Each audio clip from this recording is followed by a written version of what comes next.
Well, thank you very much for that introduction, and good afternoon, everyone. I'd like to start by acknowledging the Aboriginal traditional owners of the place where we meet today and paying respect to their elders and to their culture, the oldest living culture in the world.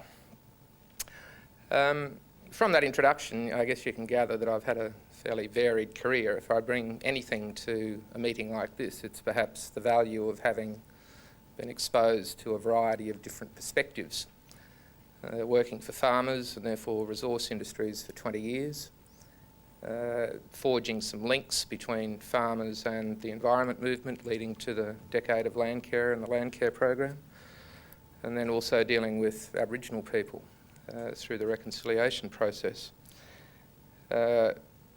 I firmly believe that the natural strategic alliance in this country should be between the farm sector, the environment movement and Aboriginal people, because although they come at it from different directions, deeply ingrained in each group is the desire to care better for country. I should say I've now got a brand new career, that of a handbag. My wife was elected at the last New South Wales election as the first Aboriginal member ever of the oldest parliament in Australia, that of New South Wales.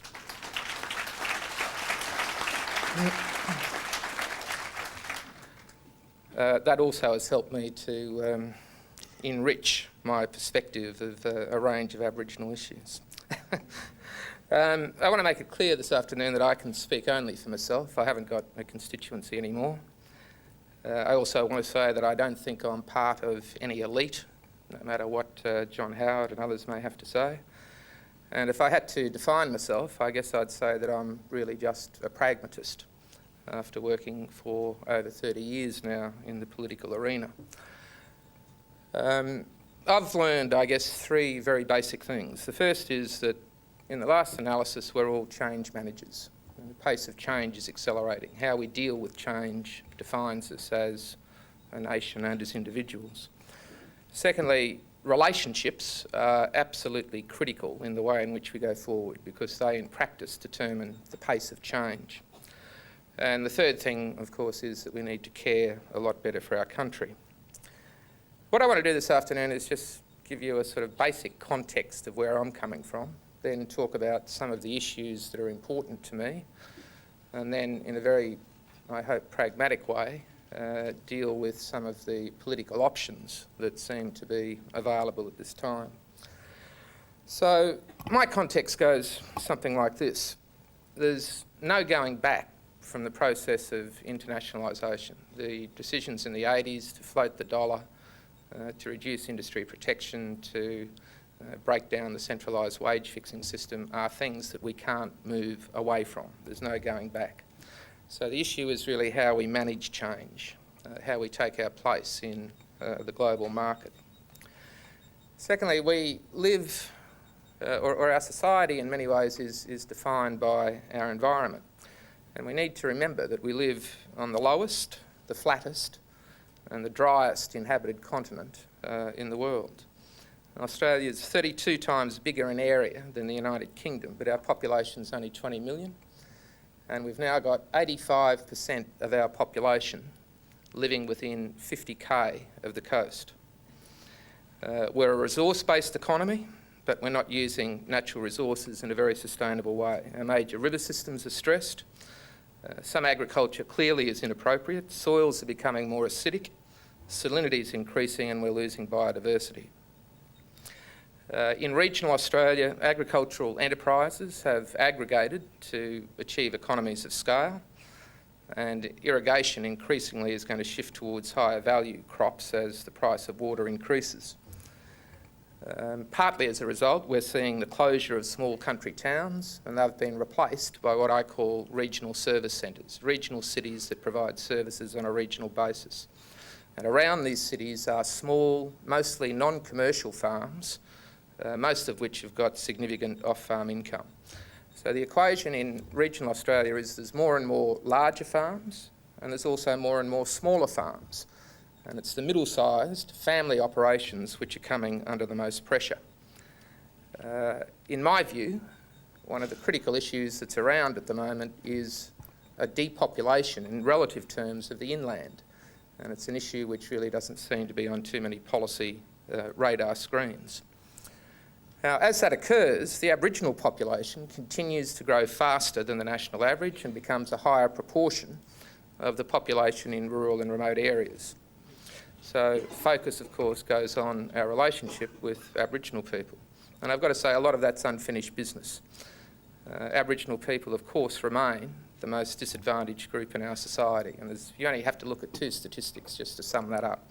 Their life expectancy is 20 years less than the rest of us, and twice as many Aboriginal kids still die at childbirth. That's shameful.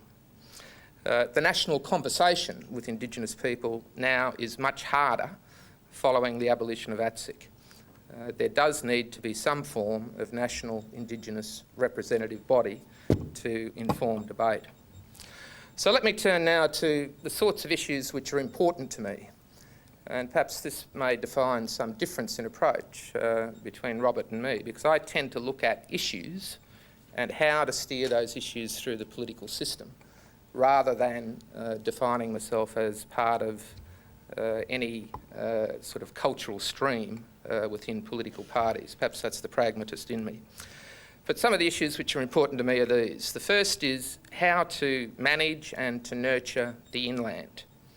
As I said, there's a relative depopulation of the inland going on, and it's not, as far as I can see, on too many policy radar screens. As part of that agenda, we certainly need to use water more efficiently, and I'd argue that there's no place anymore in Australia for flood irrigation.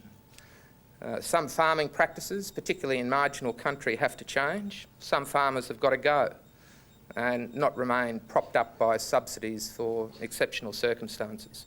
Now, I don't necessarily think it's farmers' fault. In many ways, they've just reacted to market signals. Government wanted to boost, for instance, irrigation production, so over-allocated water.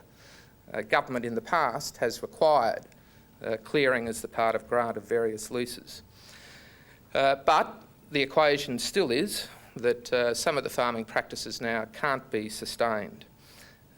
We need to be creative in the way in which we look for new economies in rural and regional Australia. Some farmers perhaps can be paid for ecosystem services to manage country. Aboriginal people, growing as a proportion of the population, could be contracted to manage their traditional country and to protect its cultural heritage. There may be other possibilities in terms of carbon sinks, carbon trading, as well as ecotourism and cultural tourism. Now, as we undertake that task, or as we look at those issues, we need to understand that we're dealing with social restructure as well as economic adjustment in rural areas. More and more corporate enterprises, regional rather than local communities, an ageing white population shifting to the coast, increasing Aboriginal population.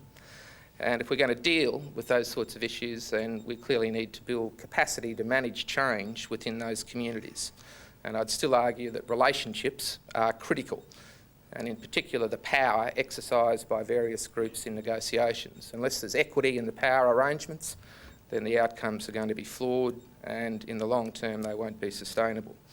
I also think that we need forums to bring different interest groups in regional Australia together, and that local government has got an incredibly important role to play.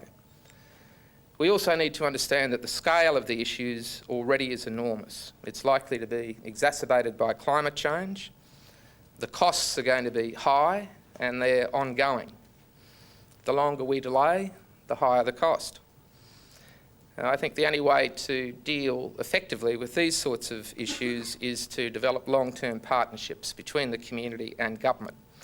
But that in turn means we need long-term political commitments and long-term public funding in order to generate necessary confidence. So in practice, you start to talk about a bipartisan political approach from the Coalition and from Labor as the two major party groups. I think that we need to put on the agenda for consideration some form of environment levy in the tax system as a transparent mechanism that would generate predictable revenue. But I also think that if that levy was to be successful, it would need to be administered by some form of independent, call it a sustainability commission, to give public confidence. And of course, the Treasurer seems to have arrived at a similar model with his model for the Future Fund. The next issue that's incredibly important to me is that of unfinished business with Indigenous peoples. And once again, I start from the very pragmatic perspective that whatever you think, whatever the politics, the issues just aren't going to go away. Aboriginal people perceive themselves to be involved in a battle for the survival of their culture, and under their own law, a law which has been acknowledged now in High Court decisions, they can't give up. So they won't give up. Now, there's always going to be two parts to the Indigenous agenda: social justice and rights as First Peoples to protect their culture.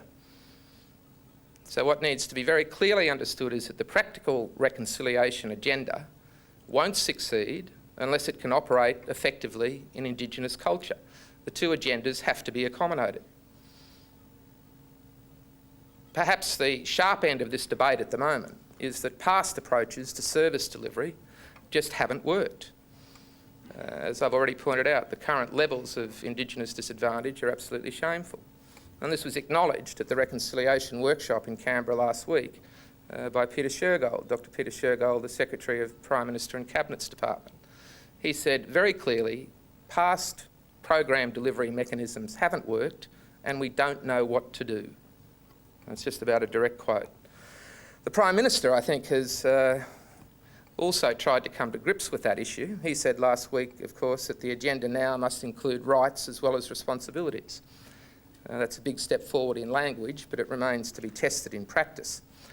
To me, the bottom line is that effective service delivery in turn requires effective Indigenous governance structures.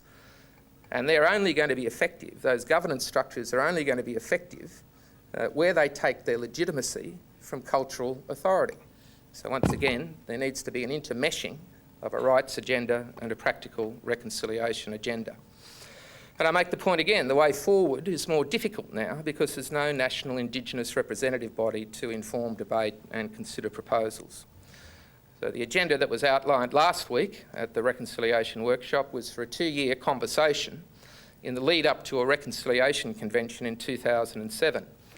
And that conversation is likely to include the need for a Bill of Rights and changes in the Constitution to recognise Indigenous rights, as well as a discussion about how Indigenous people can develop their own economic base, take their place in what Noel Pearson refers to as the real economy.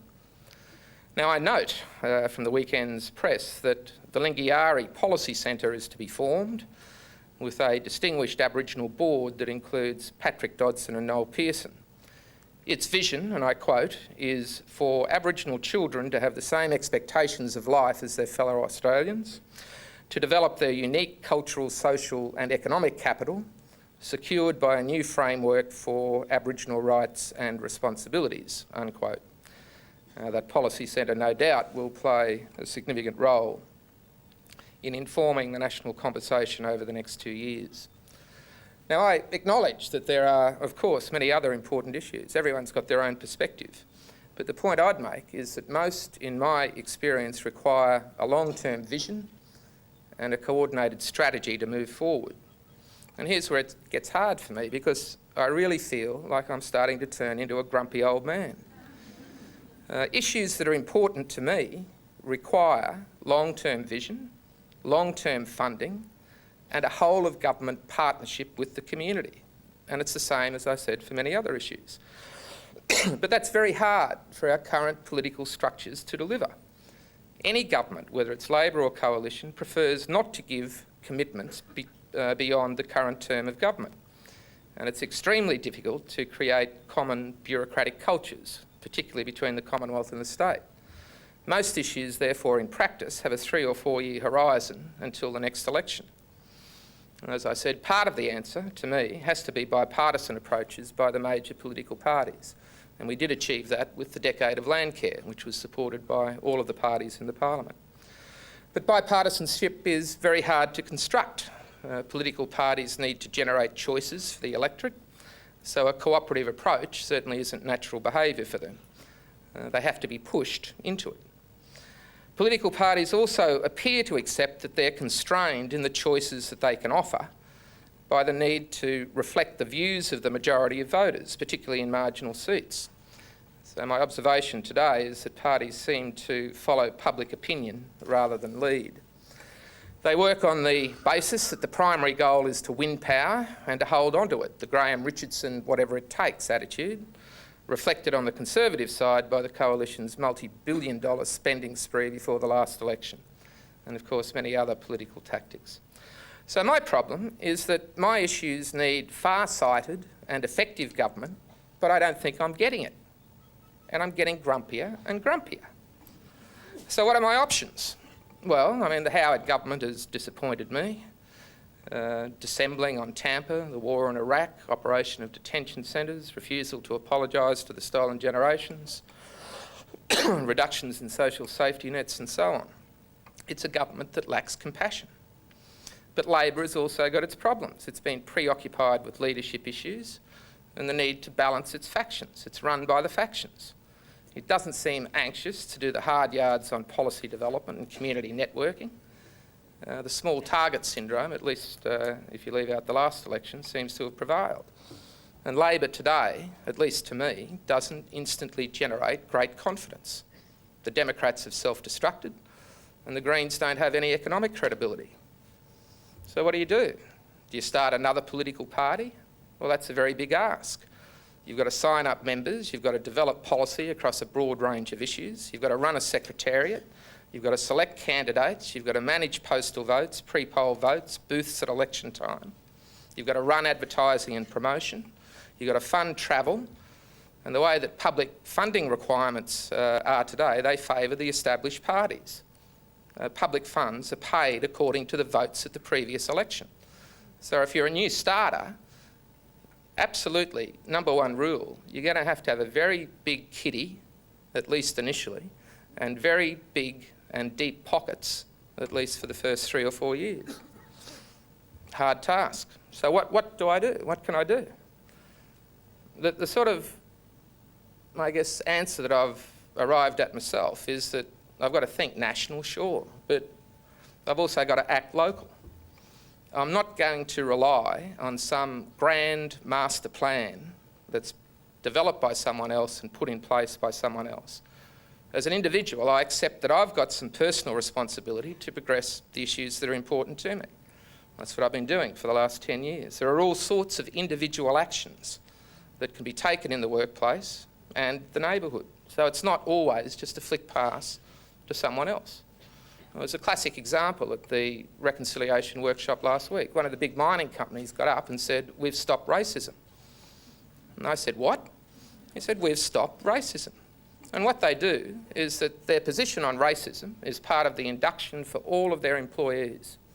It's made very clear that racism will not be tolerated. It's unacceptable. And if there are racist remarks or racist action, no second chance, out of here, Charlie, on your bike. And the mining company says that those sort of institutional arrangements are changing behaviour.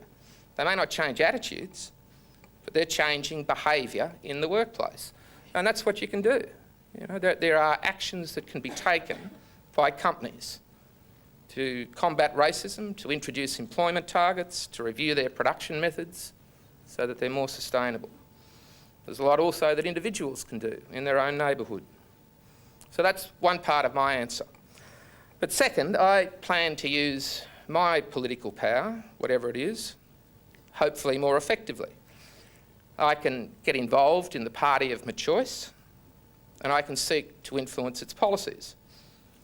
But if I don't think the major parties are capable of being saved, then I can support an independent candidate. And more independents are now being elected to state and federal parliament, particularly former mayors with a long history in local government. They've earned their community support in local government and command large personal followings. So I just make the very basic point to you that if enough independents are elected, they can have the same impact as a formal party. As a group, they could exercise balance of power in every parliament in the land. And perhaps then that becomes the most effective scenario.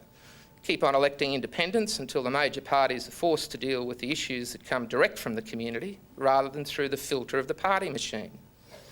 And in so doing, maybe what you do is create a virtual community first party, one that takes its legitimacy from local communities, not deals between factional groupings, one that has no formal structure but comes together as a voting bloc of independents in the parliament when there's sufficient mutual interest. Perhaps that's one way communities can take greater control. Thank you.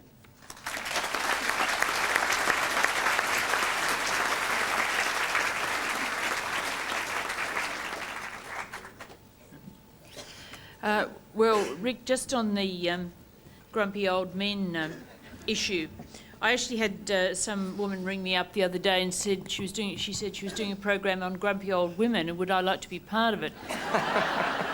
Now, I said thanks but no thanks, but I'm sure she'd broaden it out and accommodate you. Can I go back to the to what you were saying about land and getting farmers off land? Over the last few years, I've spent some time in Western New South Wales, and there is feeling among some people there, although certainly not majority feeling, that areas like that should really go into one extended national park. I wonder what you think of that, and what you think also of the alternative argument by John Howard a week or so ago that we really must keep up a critical mass of farmers in some of these areas, and John Anderson's point that if you don't, then you create a whole new set of problems. I don't necessarily see any inconsistency between what I've said and what Howard and Anderson are saying. The only difference I'd put forward is that it doesn't have to be farmers or you don't have to be a farmer or act as a farmer to stay to do what it is that's needed. Now, I agree that there need to be people in place to manage country, even if you change the way in which that country is used commercially. So there's no disagreement on that point. We can't have a depopulation of the inland, even if people leave tomorrow. The inland is not going to magically restore itself into some idyllic wilderness. There are things to be done like management of weeds, feral animals, all of that sort of stuff. So getting rid of farmers is not the magic answer. There's still got to be people there to manage country. So the questions, I think, become, what is the most appropriate way to do that? I'm not sure that a national park is. The problem that we've seen in practice with national parks is that lots and lots and lots have been formed, but government doesn't always follow through, or rarely follows through, with the funds necessary to manage them effectively. And that's been the history, particularly in New South Wales and in a lot of other jurisdictions. So I think basically we've got to be a lot more clever about the way in which we manage inland Australia. And as I said in my remarks, I think there are options that deserve much closer consideration. Things like, for instance, paying people as managers of country, paying them for the provision of ecosystem services that may fit into a carbon trading scheme or carbon sinks, ecotourism, cultural tourism and so on. So the key issue, I think, is to understand what's happening in inland Australia. On the latest census data, once again, as I noted in my remarks, we've got 85% of the population now living within 50k of the coast. And yet Australia still takes, what folklore we've got from the bush. I think that's a point of connection. I think there's a lot more that can be done. But it eventually comes back to money and big licks of money. If we're going to contain further damage, let alone undertake remedial action, then the bill's going to be huge, and it's going to run for 30, 40, 50, 60 years. So that's where I come in, and so we've got to be realistic about the sorts of mechanisms that we look to achieve that. And I can't go past some form of transparent levy in the tax system, independently administered. One of the big problems with the Natural Heritage Trust and what came out of Landcare was that a lot of the funds tended to be targeted towards marginal electorates. Now, people won't keep on paying and supporting an environment levy if they see that that's the case. Now, you mentioned Peter Shergold saying that delivery of Aboriginal programs had failed in the past, and of course now we've moved on to mainstreaming. Do you feel that that has got a better chance of success? And also, what's your view on Noel Pearson's total dismissal of the notion of reviving a separate Aboriginal Affairs department? The key to delivery of services is to understand that it will only occur where there are effective Indigenous governance structures in place. And that means people have to understand the need to embed those governance structures within Indigenous culture. I mean, it's facile when you say it like this, but, you know, at the end of 15, 20 years involvement with Aboriginal people, the most important realisation I've come to is that when you're dealing with Indigenous people, you're dealing with a different culture.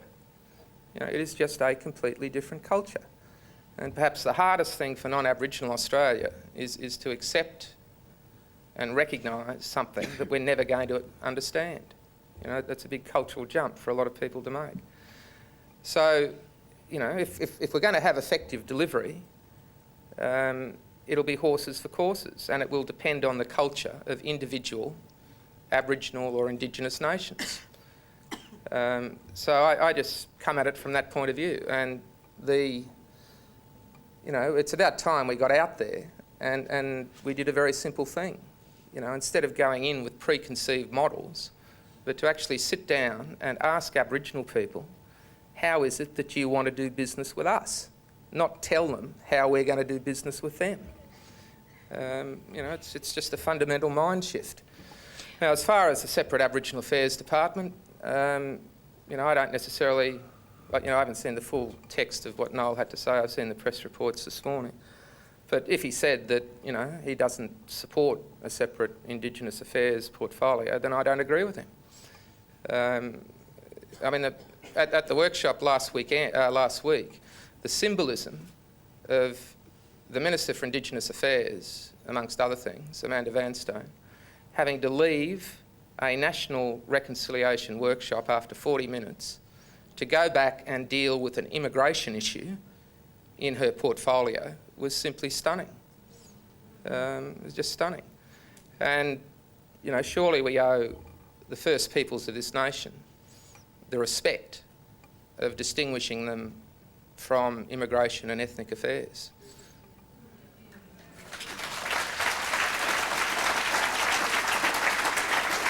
But let me just say one other thing, though. I mean, I don't get hung up on differences of opinion between Aboriginal people.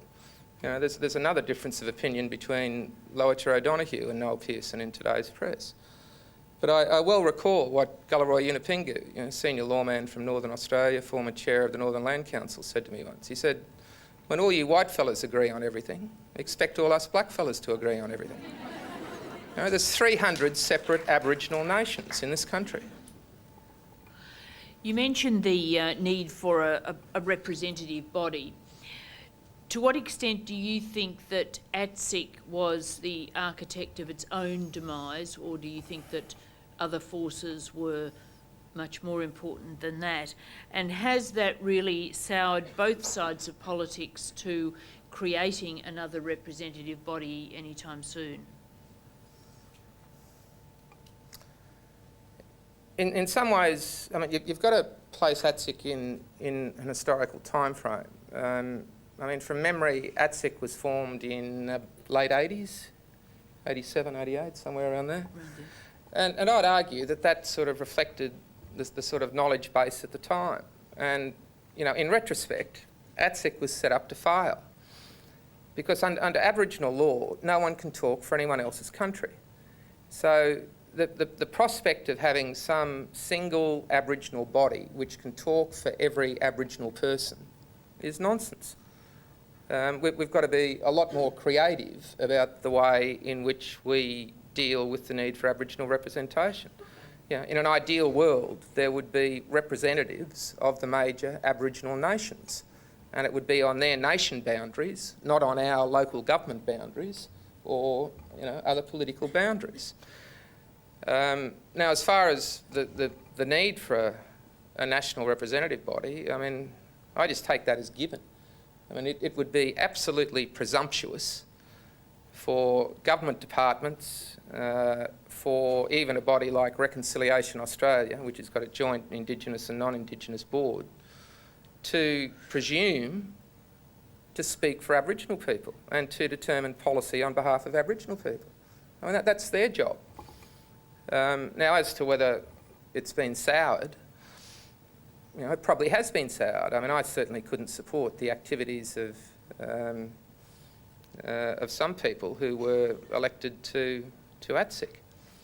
But, you know, it's the pragmatist, I guess, in me coming out again. I well remember what a very old and by then quite cynical public servant said to me once. He said, in Australia we eventually do the right thing because it's the only thing left to do.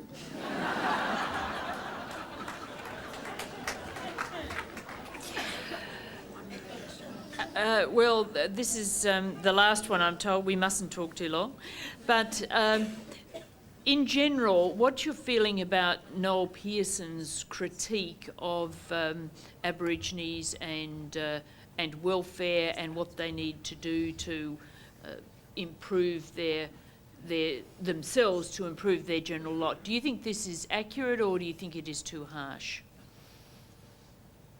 Well, once again, the first thing to note is that Noel speaks on behalf of his own country, which is Cape York Peninsula.